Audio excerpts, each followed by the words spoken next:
Hello guys and welcome to SteveKnows. First of all, thank you so much for the great reception that you guys have given me regarding the Oculus Quest giveaway, because you were very humble in thanking me for this, when really, I should be thanking you for the ongoing support that you've been giving me. That's why I'm doing this, so thank you guys. So if you're new here or you're already a know-it-all, please subscribe to the channel, and if you want to enter this giveaway, instructions on how to do that are down below in the description. So today on this news update, I want to tell you guys about a rumor about the announcement of the PlayStation VR2 occurring in February. Haptic support for the Oculus Quest that is actually available for you to purchase now, and what games it supports and what the roadmap looks like for that, and some nice little updates surrounding it as well. So starting off with PlayStation VR. So the PlayStation VR has a huge user base in the virtual reality world. It was kind of the first decent virtual reality experience. It obviously wasn't the best, but what we had previously experienced, it was leaps and bounds better for those who already had one of the top selling consoles of this generation, the PlayStation 4,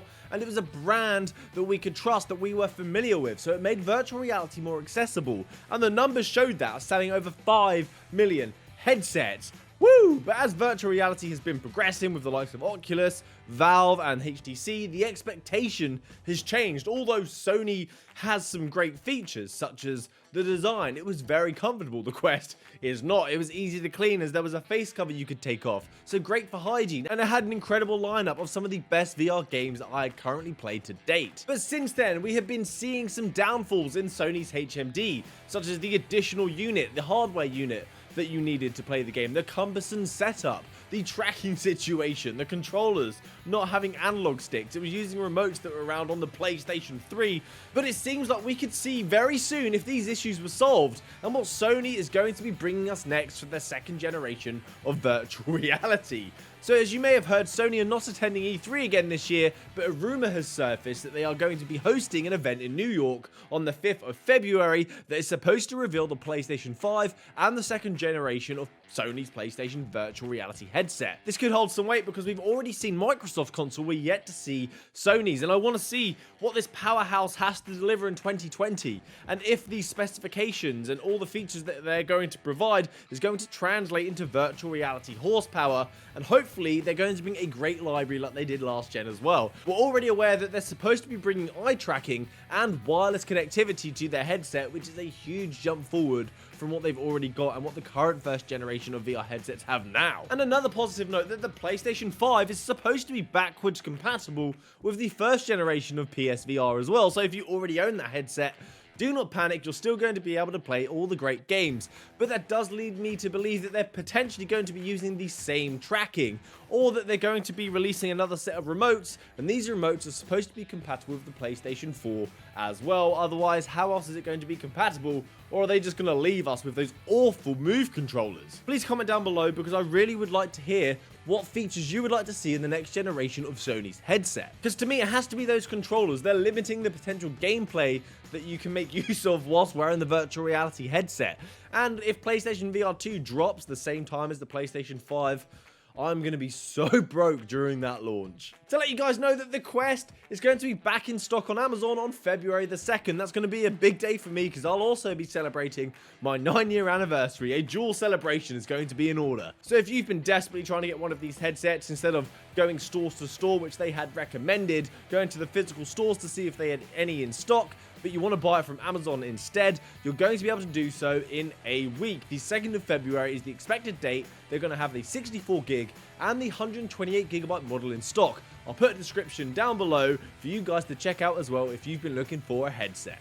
I want to talk about Quest accessories now, a little bit on full body tracking and a little bit on haptics. There has recently been an update for full body tracking on the Oculus Quest. A company called antiLatency have just announced a new lineup of products and updates, and there is some interesting stuff that relates to the Quest. So among this line of new products is a set of controllers that enable the full finger tracking on the Oculus Quest, but use the native controllers for the hand tracking. This technology had been shown off before at CES 2019 when they turned the Oculus Go into a 6DOF headset. But now with the Oculus Quest, they've expanded on that and allow for full body tracking. It's achieved by putting receivers into the USB port on the headset, which communicates with what they're calling a radio socket communication device, which is placed upon your head and upon your legs to enable the tracking of your feet. But the hand tracking is going to be achieved using the native Oculus Quest controllers, but they're expanding upon that and allowing for full finger tracking using their new accessory.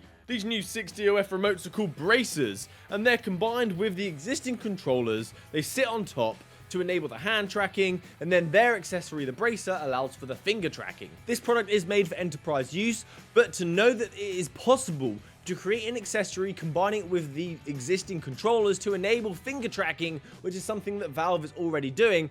Hopefully Oculus jump on this bandwagon as well, so they can release an accessory that we can make use of and retrofit it with our existing products to enable the finger tracking. That would be fantastic. Oculus, if you're watching. So speaking on the topic of the Quest's compatibility, I want to mention the Quest does have a commercially available haptic product line from BH Haptics. It's available right now, so a shout out to Shynee, who contacted them for me, and also has his own YouTube channel, which I'll put a link down in the description if you want to check him out, because the Bhaptics website states that it's compatible with the Oculus Quest, and I know that you can use the audio using 7.1 surround sound to make use of the haptics, which is configurable, or it can be natively supported if a developer makes use of the SDK. So there are some games that are supported by Bhaptics on the Oculus Quest, and their email stated this: our devices are compatible with the Quest standalone, and that means it doesn't have to be linked to the computer in order to utilize the haptics. At the moment, we support Thrill of the Fight, that is the boxing game, and Sorrento Untethered. The Sorrento manual is out now, and Thrill of the Fight is coming soon. There are only 2 games at the moment for you to play. However, there will be more games integrated in the future. If you have PSVR or a PC, you can use the latest Audio Haptic 7.1 feature,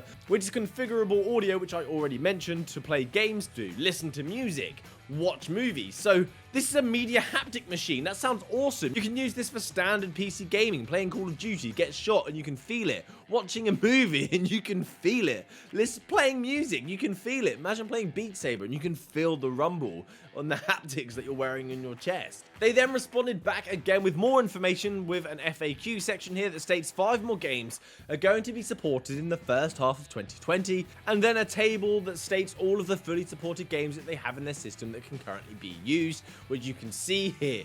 So if you're interested in getting haptics for the Oculus Quest, you don't have to wait, although you will be an early adopter, but I'm pretty interested in this product. The fact that you can use it for more than virtual reality and configure it yourself using the audio is pretty interesting, but it's also expensive. Now I want to talk about PowerNap. SideQuest has an application that will help you take a nap. Where has this been all my life? I'm always wanting to take a nap. After lunch at work, when I'm back at my desk, I just want to sleep for a little bit. I'm so full, let me nap.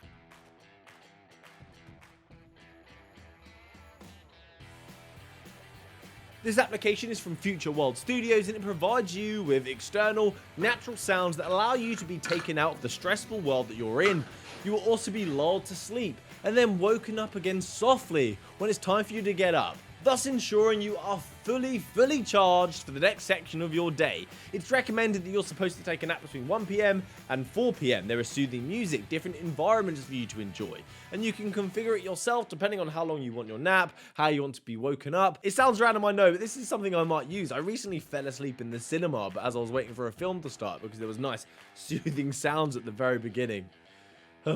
I'm an 80-year-old in this body, honestly. Also, some little things before we wrap up. I want to let you know that daily sales have just started on the Quest store, which means every day there should be a new discounted title for you to enjoy, which was something that was very big on the Oculus Go store that I know people wanted to keep up with, and finally, the Quest is doing it as well. Currently, at the point of recording this, Arizona Sunshine was available for $22.99, which was a 23% discount. Also, Quest are doing a discount for Chinese New Year, which is nice of them. An American company doing something nice for China. Good for you. And if any of you devs are watching, or Oculus, if you're watching on the off chance, please can we get more demos of virtual reality titles? Flat screens just do not do it justice. Perhaps a virtual reality trailer, something that we can experience the world that we're going to be in, perhaps play a little bit, because Flat screens just don't do it justice. Experiencing something in VR over the flat screen is just completely different. So please release more demos for these games that you're releasing, or at least release a virtual reality trailer. Do justice to this platform. Someone start this, please. Anyway, guys, that's it from me today. Bunch of little updates. I hope you've enjoyed the video. Remember, if you want to win a potential Oculus Quest, instructions are down below. Subscribe so you don't miss out on the latest and greatest virtual reality news. Happy gaming, guys. Good day.